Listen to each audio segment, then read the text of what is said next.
होली को लेके मौर्य समाज में और बौद्धिस्ट समाज में बौद्ध लोगों में एक बहुत बड़ा कन्फ्यूज़न व्याप्त है। आज उसी कन्फ्यूज़न को दूर करने के लिए मैं आप लोगों के सामने आया हुआ हूँ।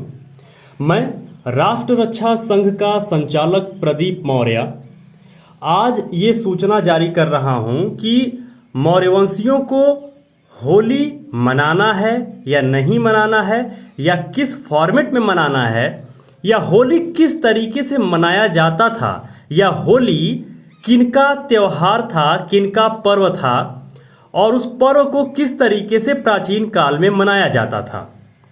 चलिए अब मैं बताता हूँ आपको कि होली मनाया क्यों जाता है और मनाया क्यों जाता था।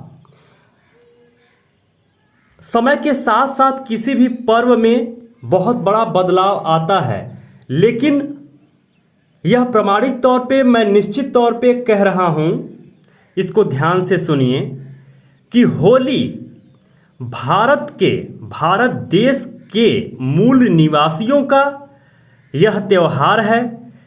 यह उन किसानों का त्यौहार है, पर्व है। ये पर्व भारत के मूल निवासी, भारत के किसान बड़े ही उत्साह के साथ प्राचीन काल से ही मनाते आए हैं।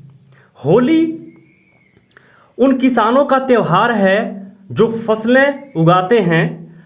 दरअसल होता ये था कि इस होली के समय तक किसानों की फसलें, चाहे वो गेहूं हो या चना हो या इसके अलावा जो भी कुछ होता था, इस समय पक के लगभग तैयार होता था। किसान देख पाते थे कि उनकी फसल कितनी अच्छी हुई है।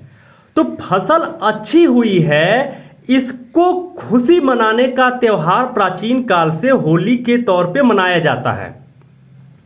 दरअसल आप सभी लोग देखे होंगे या जानते होंगे कि गांव में अगर आप रहते होंगे या गांव कभी गए होंगे तो आप जानते होंगे कि होली प्राचीन काल में कैसे मनाया जाता था, उसका झलक आपको दिखेगा।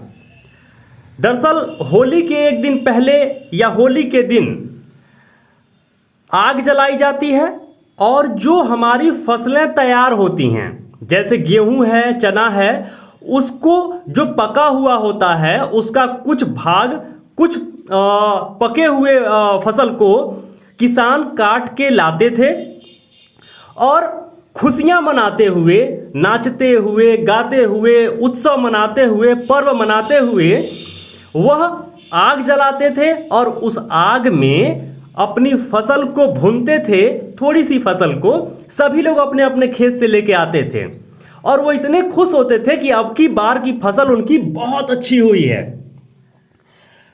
उसको भूनते थे और सभी लोग खुशियां मनाते थे और उसे खाते थे।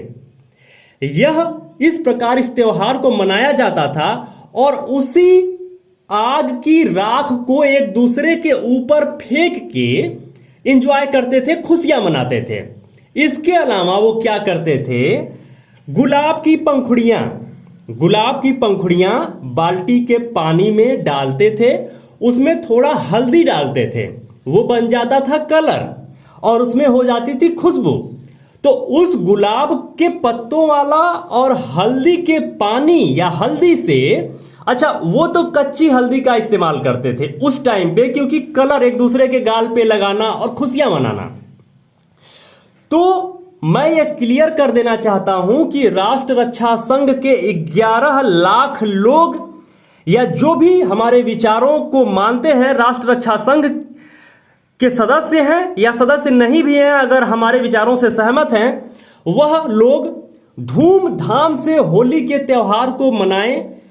इस होली के पर्व को जितना हो सके उतना एंजॉय करें, खुश रहें और खुशियां बांटें। इसीलिए हम कहते हैं कि हम बुद्धमय भारत, सुखमय भारत की कल्पना करते हैं। बाद में कुछ विदेशियों ने, कुछ पाखंडियों ने इसमें बहुत सारा झूठा फरेब कहानी ये वो करके इस पूरे पर्व को सत्यानाश कर डाला। लेकिन कोई बात नहीं, अब तक हमारे पास जानकारियां नहीं थी तो हम उस फॉर्मेट में इसको मना रहे थे। अब हमारे पास जानकारियां हैं कि यह भारत के मूल निवासियों का त्यौहार है, यह भारत के किसानों का त्यौहार है, जो खुशियां मनाने का त्यौहार है। तो मेरे मित्रों, आप सभी को हैप्पी होली, और खूब बढ़िया बढ़िया मिठाइयाँ बनाइए, एक दूसरे को खिलाइए और खुश रहिए, खुशियाँ बांटिए। नमो बुद्धाय, जय सम्राट।